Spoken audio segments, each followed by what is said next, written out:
Bien, amigos, amigas, hemos en este estudio del hombre, hemos visto el origen trinitario, ¿no?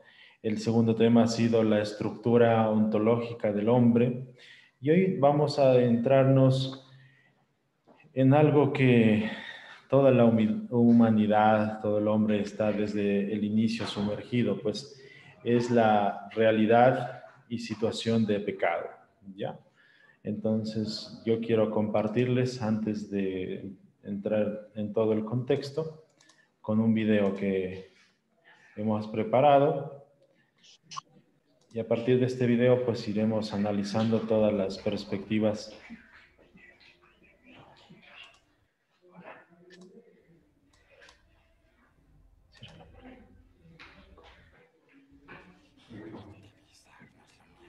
¿Por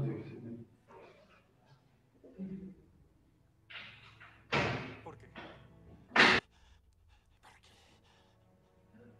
es mi cumpleaños y yo quiero.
Precioso.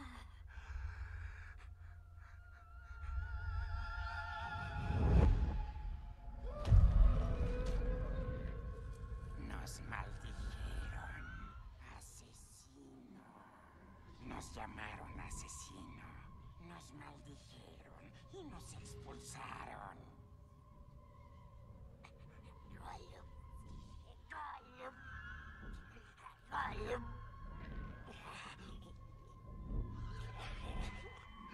Y lloramos, precioso.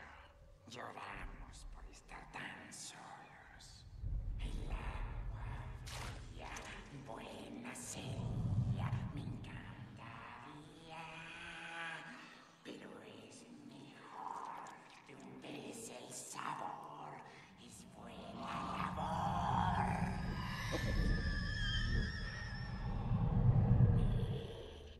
Y olvidamos el sabor del pan, el sonido de los árboles, la suavidad del viento. Hasta olvidamos nuestro nombre.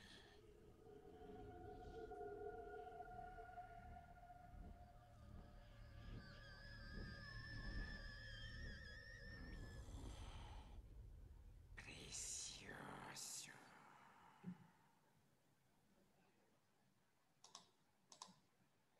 Muy bien.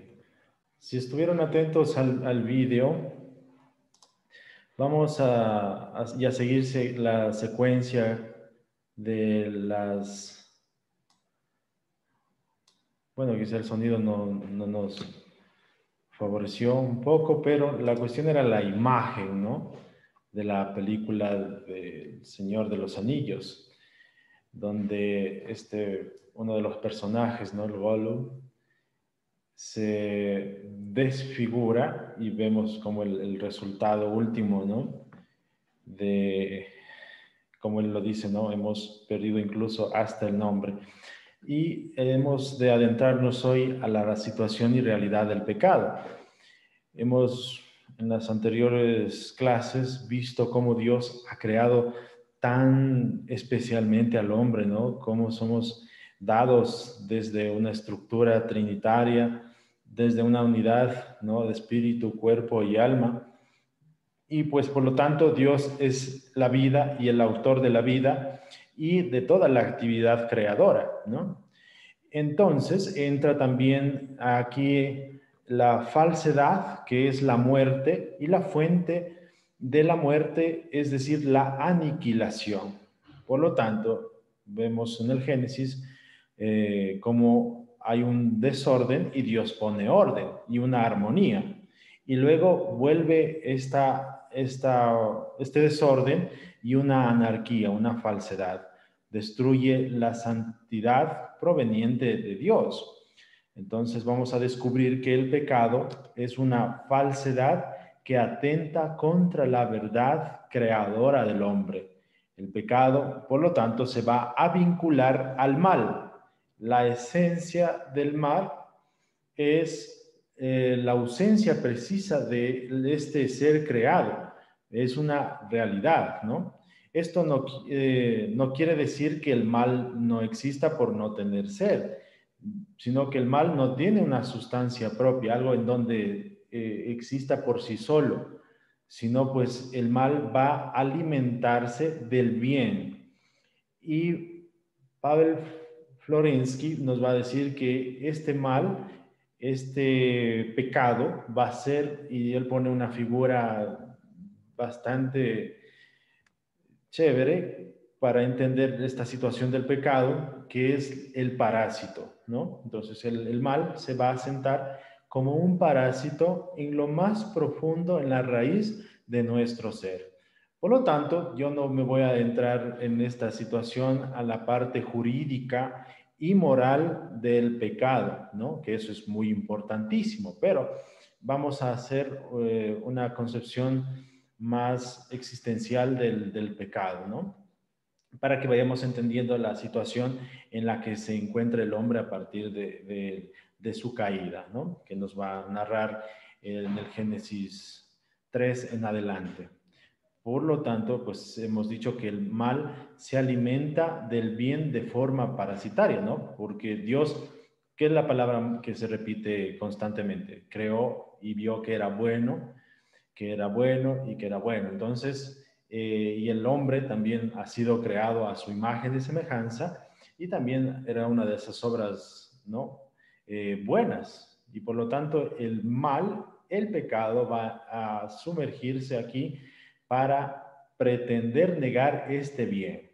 Entonces, sí, al inicio y hoy que existimos nosotros como hombres, vemos que las cosas están mal, es porque se está quitando el bien de las cosas creadas, ¿no? Por lo tanto, Dios crea el bien, pero no el mal, ¿no? Entonces, incluso vemos cómo los maniqueos dicen, Dios no crea el bien y el mal, ¿no? Pero entonces todo lo que se realiza está bien, ¿ya? Entonces se contradicen un poco. Vamos a ver que el mal se va a despegarse del bien, por lo tanto se vendrá un desorden, ¿no? Si ya no hay bien, pues hay un desorden. Y este parásito en la vida va a provocar y en la verdad una ausencia de todo el ser creado, de toda la creatividad de Dios, que va a querer aniquilar el ser, ¿no? Por eso es muy figurativa en El Señor de los Anillos, ¿no? El Gollum de Tolkien, ¿no? Cómo va a generar esta dinámica de destrucción.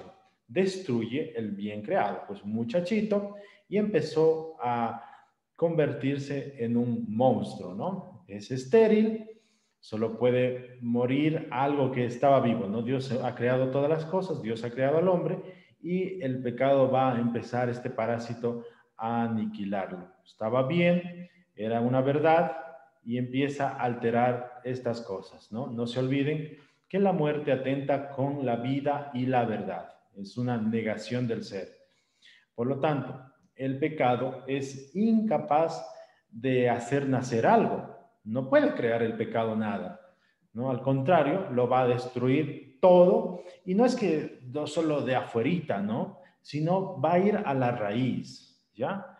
Va a atacar a lo más profundo del ser, a lo más profundo del corazón, a lo más íntimo del hombre, ¿sí? Poniendo, para que no se note esta destrucción, una máscara, para que no, incluso esta putrefacción no se sienta, lo va a poner una máscara, ¿no? Entonces vamos a descubrir cómo el demonio también es muy astutísimo en este aspecto, donde nos va a hacer sentir que nosotros no estamos haciendo las cosas mal, que no está negándose nuestro ser, que no estamos en la falsedad, que no estamos en el error, y va a configurar una máscara, ¿no? Incluso va a ir alterando esto, bueno, y este parásito va a ir como en una plantita, ¿no? Si el parásito ataca las hojas, se las limpia o se fumiga y quedan limpias, ¿no? Pero si un parásito o algún otro ataca la raíz de la planta, esta lo seca y se daña la planta, se dañan los frutos, se dañan las flores, y ya no hay arreglo, ¿no? Por más que le pongamos agua o algún fungicida, no va a resucitar la planta, ¿no? Y eso es lo que va pasando también en nosotros como las plantitas. Entonces, el correcto sentido de la existencia es la vida, es el ánimo, ¿no? Y el pecado va a irse contra esta ley de la vida y de la verdad. Va a fomentar una ilegalidad, ¿no? No en cuestión de moral, como les había dicho, ¿no? Sino en cuestión de que se va a ir contra lo que somos creados, ¿no? Va a desfigurar el ser, va a calcomer el ser. Esta ley creatural, en lo que éramos hechos, nos va a ser antiontológicos, ¿no? Miren cómo tiene relación con las clases anteriores, por eso no hay que olvidarse. Va a ir el pecado en contra del orden divino que se nos ha dado a nosotros en cuestión creatural. El pecado va a corromper el ser dado por Dios. Lo va a devorar y lo va a desprezar, lo va a hacer hecho pedazos, ¿no? Por lo tanto, vemos cómo la gravedad del pecado en el hombre es bastante complicada, ¿no? Por lo que somos hechos para la vida y la verdad, entonces vamos a ser llevados por el pecado a la corrupción del ser y a la falsedad. Parece trabalenguas esto, pero es para que lo entendamos mejor. No es una cuestión superficial, ya hemos dicho, sino que va a ir a calcomer desde lo íntimo, ¿no? Va a ir a destruir el ser. Por ejemplo, el mentiroso dice que no está atentando contra la verdad, ¿no? Se salió con la suya el mentiroso, pero mata la confianza, se destruye a sí mismo el vínculo y la confianza con el otro, y destruye el vínculo y la comunión con los demás. Es un criminal, ¿sí? Entonces, miren, pareciera que el mentiroso se salió con la suya, pero va destruyendo relaciones personales, de acuerdo a la mentira, incluso otras cosas, ¿no? Y es una presa del pecado. El ser nuestro es lo que busca el pecado. Entonces, por ejemplo, Lucifer, al ser un ángel luminoso al inicio, ¿no? Y su ser se cambia, se transforma, se va calcomiendo y pasa a ser un demonio, ¿no? Lo perdió, lo que era una pureza creatural y pura verdad, pasa a ser una falsedad y un desorden que promueve la muerte. Por eso el diablo, incluso en la Sagrada Escritura, lo manifiesta como lo negro, el sin luz, el abismo, el que irradia el no ser, ¿no? Es la corrupción infinita, el donde no hay calor, ¿no? Es la frialdad. Incluso si alguien ha leído la Divina Comedia, lo representa, ¿no? Al infierno como y el punto central del infierno, como lo más frío que puede existir. Y si nosotros tocamos un cadáver, no lo van a sentir calientito, sino lo van a sentir frío, ¿no? Entonces, miren cómo la muerte es lo contrario a la vida, que es calor. La vida humana antes del pecado es pues toda dichosa, ¿no? Muestra cómo incluso el hombre pues caminaba por el paraíso, ¿no? Caminaba con Dios, estaba pues contento y de pronto pues posterior empieza toda una serie de tragedias. Y recuerden que el lenguaje que está en el Génesis es simbólico, ¿no? No nos va a narrar tal cual fue así, no es un hecho histórico que sucedió con punto y coma lo que nos está narrando sobre la situación de Adán y Eva. Nos va a figurar, sí, la muerte y el inicio del desorden en el hombre, ¿no? Adán y Eva es diferente, no tenían la concepción como anulación y destrucción. La muerte no era algo natural, ¿no? Incluso el sufrimiento, el trabajo, la ignorancia, ¿no? Como dones preternaturales y después del pecado, pues ya tiene la experiencia y todos los hombres, todas las razas, todas las culturas, ya entendemos y tenemos la experiencia de la muerte, de el sufrimiento, de la ignorancia, de la unión del hombre y la mujer, ¿no? Y del trabajo, de la perspectiva del trabajo. Y que estamos constantemente amenazados por la muerte, ¿no? Hay un librito, pues, el autor se me fue, pero es de animales a dioses, ¿no? Y va descubriendo cómo el hombre tiene esta fragilidad, ¿no? No puede defenderse ante la situación de la naturaleza ni de sí mismo, ¿no? Incluso por ejemplo, con la cuestión de la piel, ¿no? Todos los animales, todas las cosas tienen una piel muy resistente. Nosotros, medio un rasguñón, nos exponemos al sol y muestra la fragilidad y debilidad y condición natural del hombre, ¿no? Entonces, obrar mal no me lleva a la muerte y el pecado es lo que me va a llevar mal. Entonces, Heidegger, por ejemplo, dice que el ser creatural ha dejado de ser para pasar a la muerte, ¿no? Cambiamos a otra cosa, fomentando también esto por el maligno, quien se dio cuenta de su condición de pecado y sus consecuencias y no quería estar solo en esa situación, sino que pues él va a acarrear, a arrastrar a las otras criaturas, ¿no? Por eso el pecado pues tiene esta dimensión, ¿no? Vamos a ver también por qué el demonio tenta a Eva y no a Adán. Y esto lo aclara Hildegarda, ¿no? En la época medieval, donde dice que primero es mucho más delicada la mujer con toda su perspectiva femenina, donde podría el demonio incluso tener un poco de acceso a ella y tentarla, ¿no? Y obviamente lo hizo así.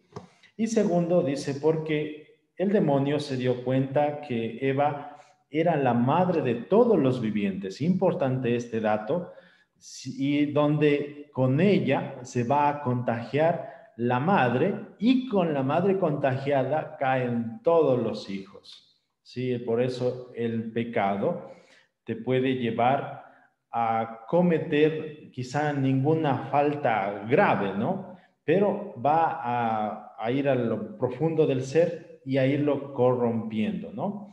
Por eso también Jesús es lo que condenaba, ¿no? Por ejemplo, al fariseo en el templo y a todos los fariseos mismos les decía, ¿no? Sepulcros blanqueados, ¿no?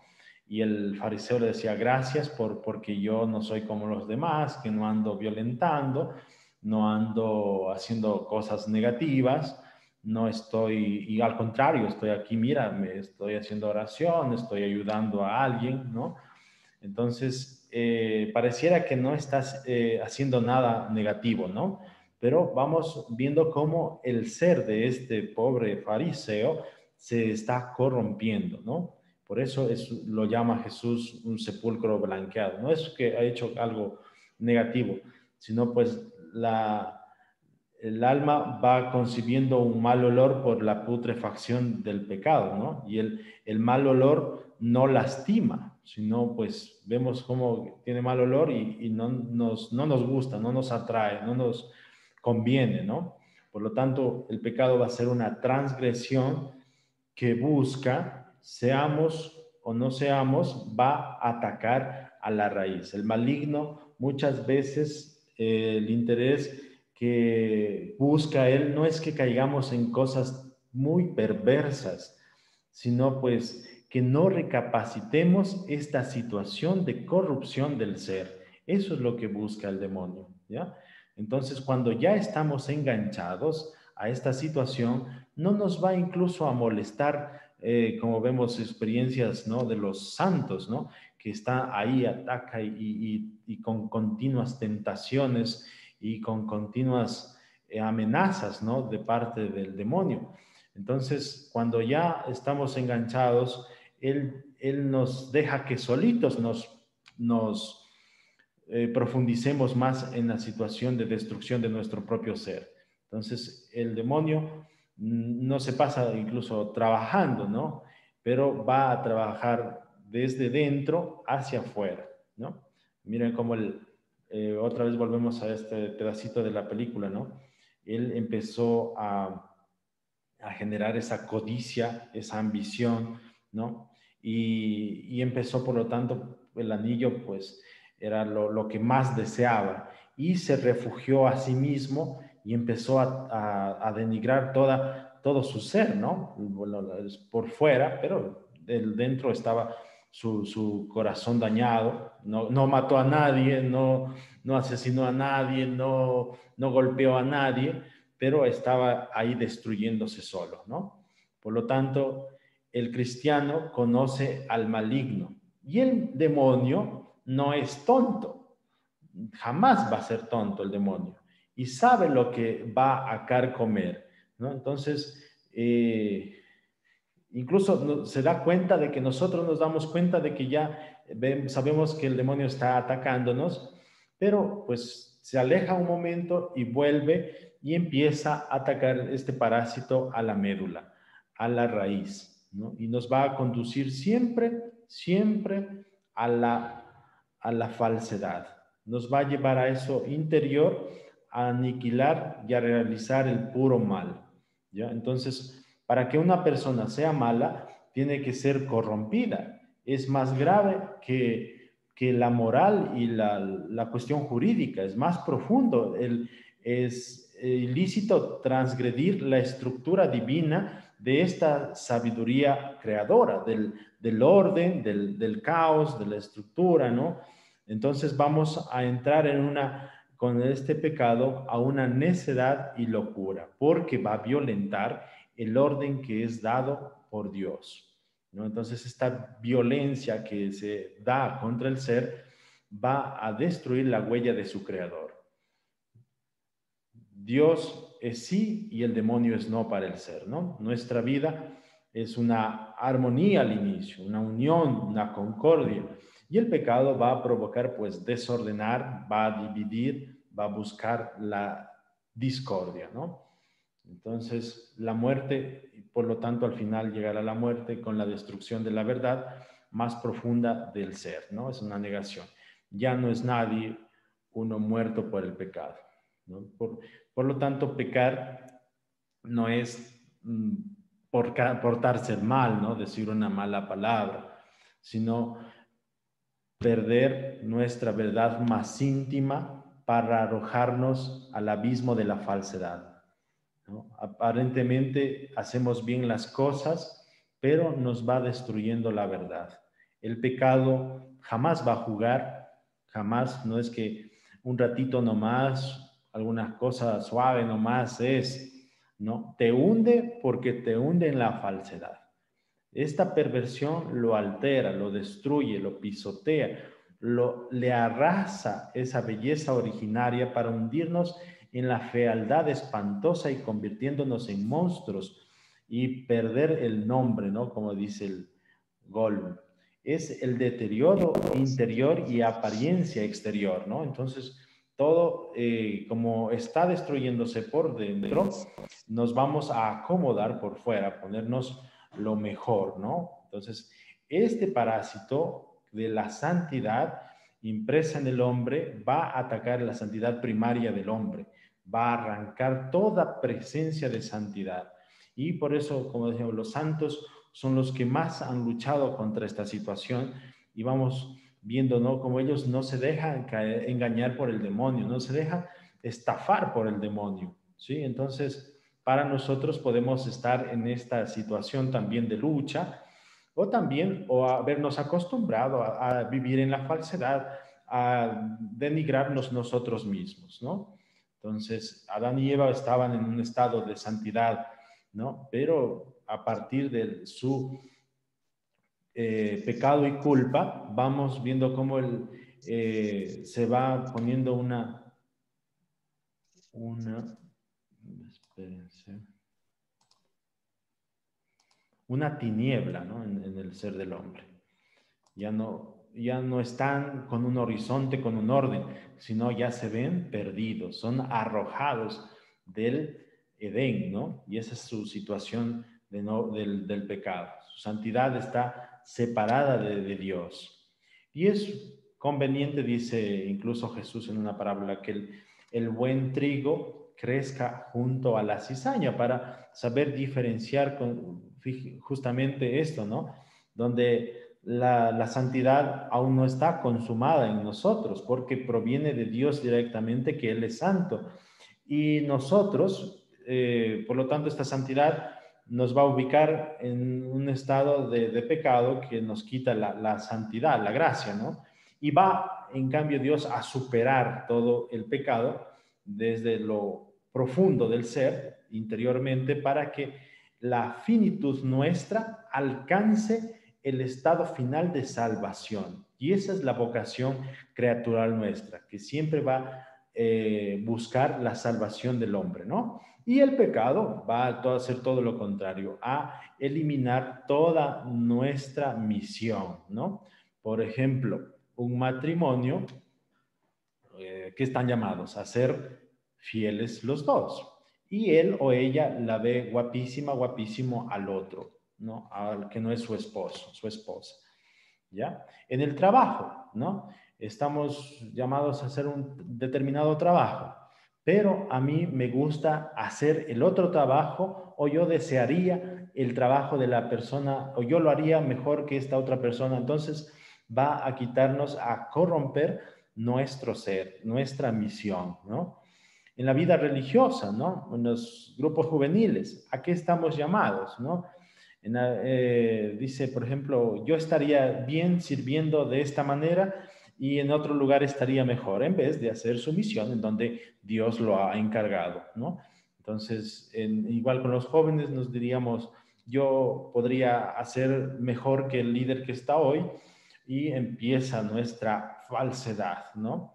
Entonces va el pecado siempre, acaba destruyéndose a sí mismo porque el parásito no es que produce su alimento propio, sino necesita, el mal necesita del bien, ¿no?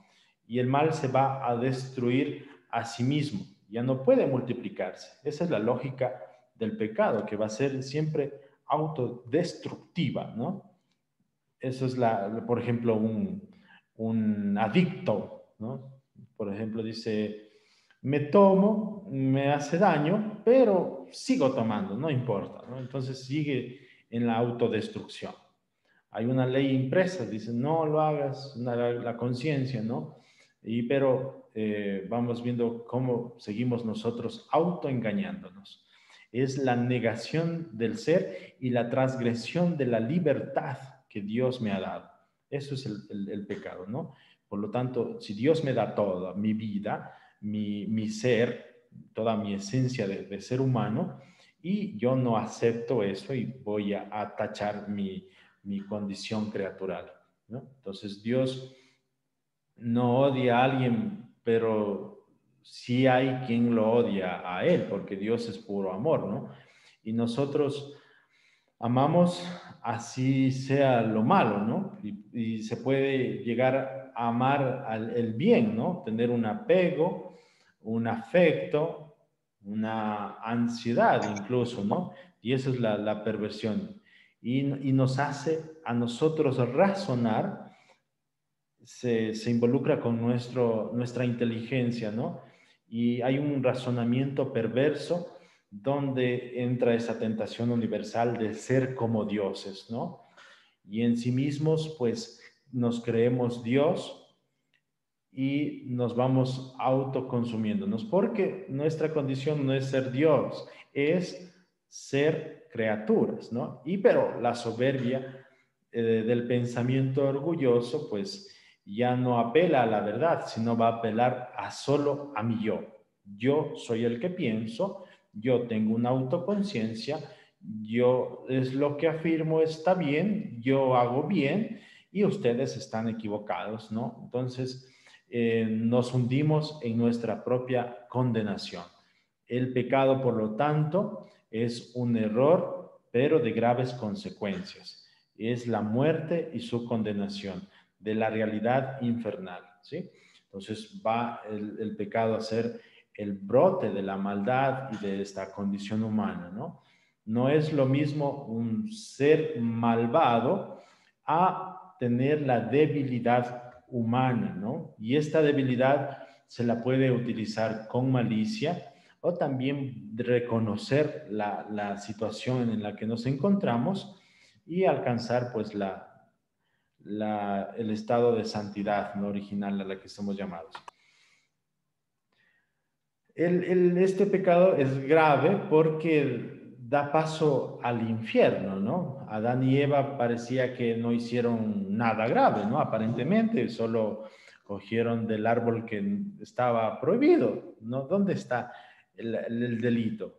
Entonces, pero en el pensamiento acude al error, ¿no? Al ser como dioses. Entonces, ahí es la gravedad y la culpa del error mortal, este pecado que nunca muestra la realidad o consecuencia, ¿no? Quizá es una ingenua caída que ha tenido el hombre y pues que tiene unas graves consecuencias, ¿no?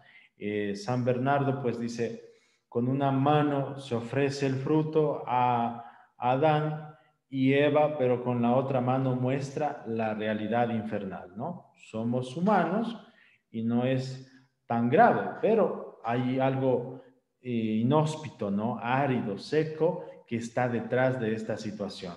El infierno, por lo tanto, es la muerte ininterrumpida, la autoafirmación malvada, que es enseguecida por el diablo, por esta huella diabólica que hay también, ¿no? Y que queriéndose deificar o autodeificar y no le resulta y se despedaza y el reino y su propio reino que supuestamente va a hacerlo se autodestruye, ¿no? Miren cómo siempre está la falsedad saliendo, ¿no? No podemos permanecer idénticos, la falsedad pues de una falsa deificación va a negar nuestro propio pensamiento, nuestro ser Dios, ¿no? Nos va a salir mala jugada, ¿no? No es buen negocio considerarse Dios. Eh, entonces, el pensarnos una idea y saber lo que uno es y vivir en el error nos quita lo anterior, ¿no? Descubrir lo que no somos. Y nuestro escudo, por lo tanto, grande para el pecado, es decir, yo no soy Dios. Entonces, por ejemplo, una persona ensimismada se empobrece, se encegueza, como el Gollum, ¿no? Del Señor de los Anillos, que era una persona muy normal, pero se obsesiona, se enceguece, se ensimisma, el yo por delante, ¿no? Y lo va descomponiendo todo su ser, ¿no? Y Tolkien va a demostrar siempre esta realidad de descomposición y que el pecado va a desear más presas. El demonio va a necesitar más presas, ¿no? ¿Y qué pasa? Pues hoy por hoy, en la modernidad, se quita a Dios y se destruye al hombre, ¿no? Que decida por sí mismo, que incluso llega a la demencia, ¿no? Entonces, sabiendo que Dios es la raíz de nuestra mente, de nuestra estructura ontológica, y en la modernidad aparta todo esto. Entonces es el propio hombre es el que se realiza, es su propio devenir, y pues también le va a seguir con este rollo, ¿no?, moderno, donde toda la neurosis, todas las cuestiones neuróticas, blasfémicas, enfermedades nerviosas incluso, ¿no? O las multipolaridades, las cuestiones de carácter, de ser, todo eso somos nosotros, ¿no?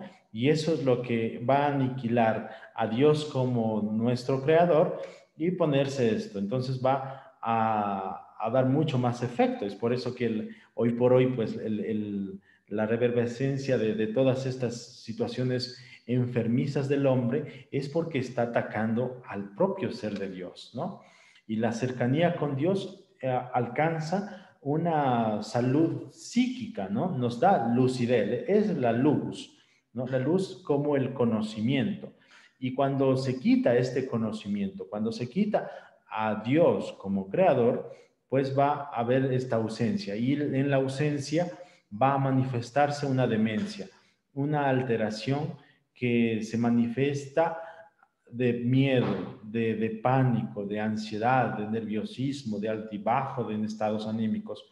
Por eso usted amanece y dice, ahora sí estoy enojado con todo mundo, ¿no? O ahora sí estoy alegre, ahora me siento nervioso, ahora me siento con miedo. Es porque algo va pasando, ¿no? Por eso una enfermedad se le entiende como un don de Dios o como una negación del propio ser, ¿no? Miren cómo el yo me va ahogando en un mar de pasiones, en un mar de emociones, ¿no? La mente va a estar siempre confundida por vivir en la falsedad y se ve alterada, ¿no? Nuestra raíz humana fuera de Dios se pierde, ¿no? El dolor o la emoción, tengo miedo, tengo desesperación, y, y es porque eres ese miedo, ¿no? Tengo un desapego, tengo una expresión de alegría o de tristeza, estás a veces emocionalmente desordenado, es precisamente porque hay una alteración del ser, ¿no? Entonces, hoy por hoy incluso se construye una psicología sin alma, ¿no? No es que nosotros seamos criaturas de Dios, y todas las ideologías también van a construirse sin Dios. Y vamos a ver el caos que estamos sometidos el hombre hoy. Y precisamente el deber de la primera pregunta era, ¿no?, cómo hay todas estas cuestiones y cómo vamos a volver a nuestra imagen y semejanza, ¿no? Entonces, vivir según la ley sin Dios, vamos a estar sometidos siempre a la necedad. Si nosotros queremos entender al hombre en esta situación de pecado, vamos a descubrir que el espíritu es la síntesis de la unidad ontológica donde permite florecer a Dios. Y todo lo contrario va a ser necedad, pecado y culpa, ¿no? Porque el hombre es muy libre, tiene poder, pero también pues utilizando ese poder surge el mal, ¿no? Y pues creo que también vamos a dar la solución, no solo el problema. Hay dos cosas que Jesús nos dice, ¿no? Estén atentos, estén vigilantes. Por lo tanto, un espíritu, una persona con sobriedad y vigilancia va a alcanzar a destruir este desorden, ¿no?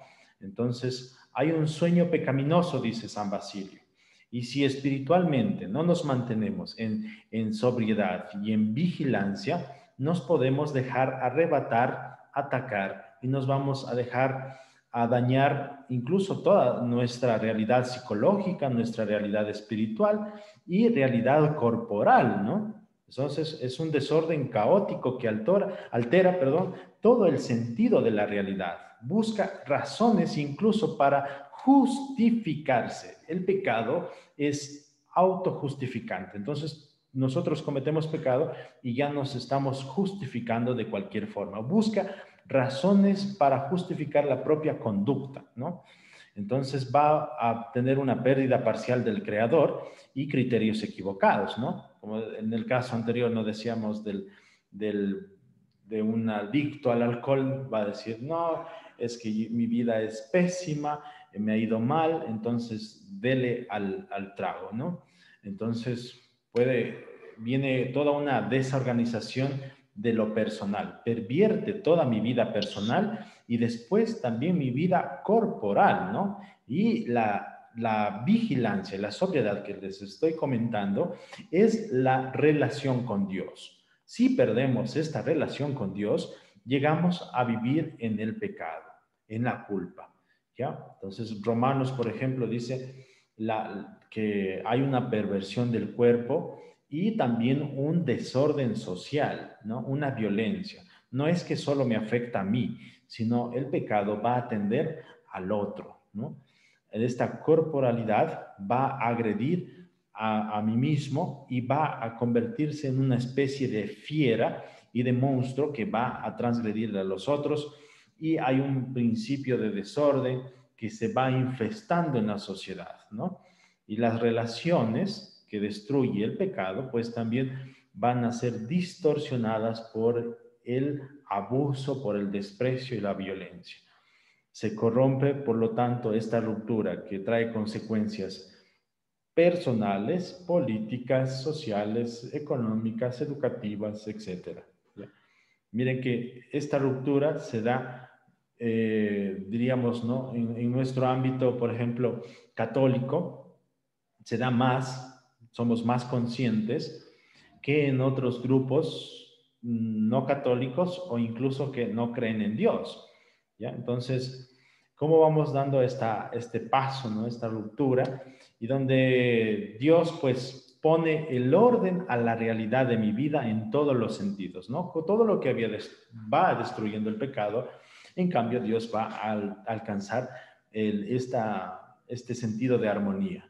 Y mi claridad que me va a mostrar mi relación es la relación que me lleva a vivir de un modo distinto, a pensar de un modo distinto, a hablar de un modo distinto, a, incluso a no dejar de hablar y me convierte en un modo de ser que me manifiesta abierto, ¿no?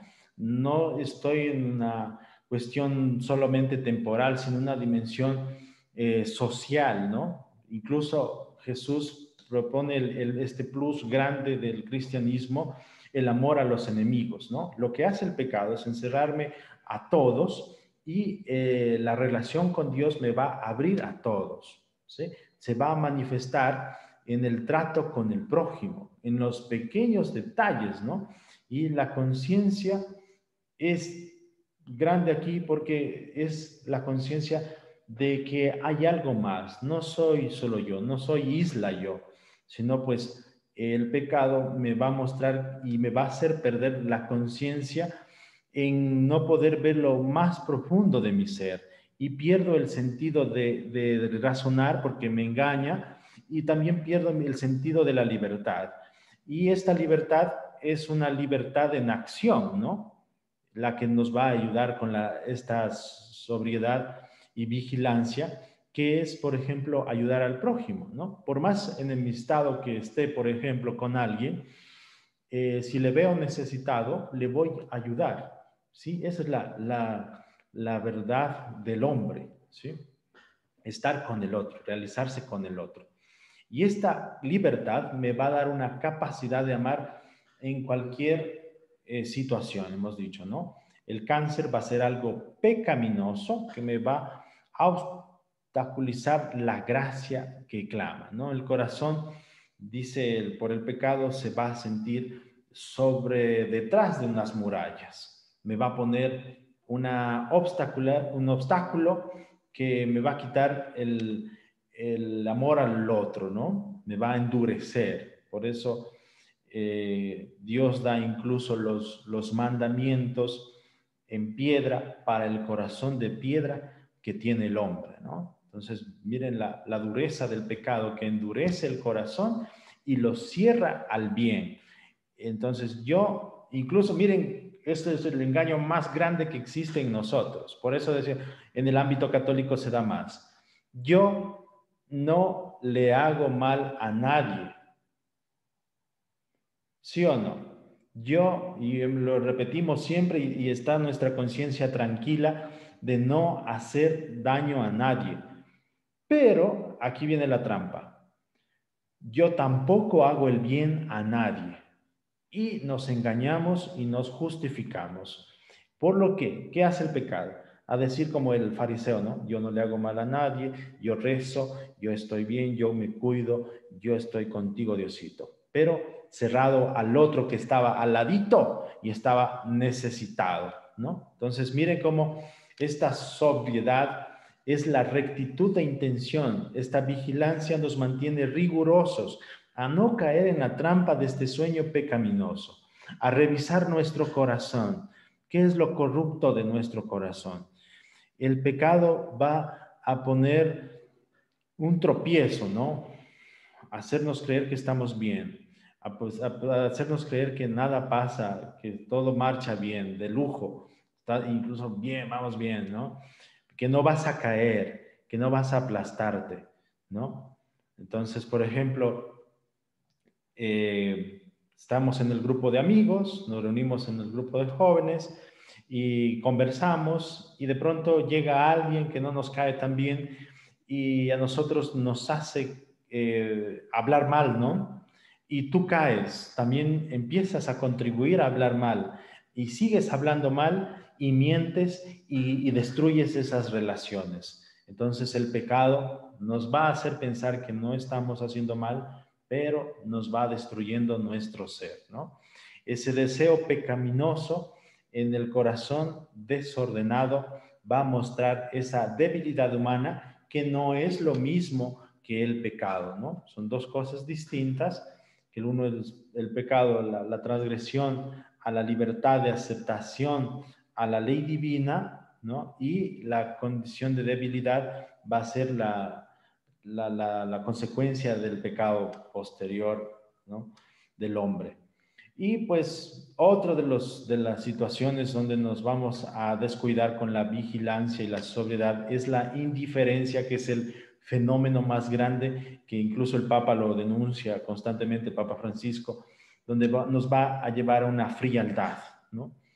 A un desánimo, a un quemimportismo, donde negamos a Dios, ¿no? Miren que esta es más grave todavía, negar a Dios, porque Dios es calor y el demonio es frío y nuestra vida se le quita el calor, ¿no? Entonces concebimos estupideces, ¿no? Y inconcebibles estupideces donde nos obsesionamos en ciertas cosas, no pensamos que somos la, la crema del pastel, ¿no? Y nos va a desordenarnos con estos actos pequeños, insignificantes a veces, ¿no? Que nos va a cerrar a nosotros mismos, se nos va a poner al margen de la relación del otro, ¿no? Y por lo tanto viene este deterioro social, es porque no nos abrimos a los demás. Solo la caridad va a abrirnos a los demás, ¿no? Por ejemplo, una hambruna. ¿Por qué existe una hambruna? Y se han dado casos a nivel de toda la historia. Hoy también tantas familias a partir de la pandemia pasan hambre, ¿no? Es porque el interés de unos pocos lleva a que otros no coman, ¿ya? A mí yo me obsesiono porque otro no coma o para que a mí me vaya bien, otro no tiene que comer, ¿no? Entonces el yo vuelve a salir aquí, se va a mostrar como una trampa, ¿no? De agobio hacia mí. Entonces, hoy, por ejemplo, dicen, está mal formado un bebé, entonces hay que aniquilarlo, sacarlo, interrumpir esa vida y no pasa nada, sigue, ¿no? Aparentemente el pobre bebé va a sufrir posteriormente, pero miren cómo es la trampa del yo, ¿no? Ni siquiera respetamos sus derechos, su realidad de vida, la ley divina, ni a nosotros mismos, ¿no? Nosotros somos los jueces, señores, dioses, ¿no? Esa es una cuestión grave. Y obviamente es una ideología lo que está detrás. El pecado es estar encerrado en mí. El yo nos hace ver mal la realidad. Esta persona va a sufrir, me hace ver la realidad. Esta persona va a tener mala vida, me hace ver la realidad mal, ¿no? Esta persona embarazada es una desgracia, ¿no? Estar embarazada y estás jovencita es una desgracia, pervierte la realidad de vida, ¿no? ¿Por qué estamos sobrepoblados, no? Nos dicen, pero no nos damos cuenta de la mala distribución de bienes. Miren cómo todo va a alterar a la sociedad, ¿no? Veo la realidad porque salgo de mí. Cuando yo veo en el otro y salgo de mi propio yo, de mi propia idiotez, ¿no? Que es el pecado, vamos a ver la realidad y la verdad. Ya no vamos a vivir en esa falsedad y mentira.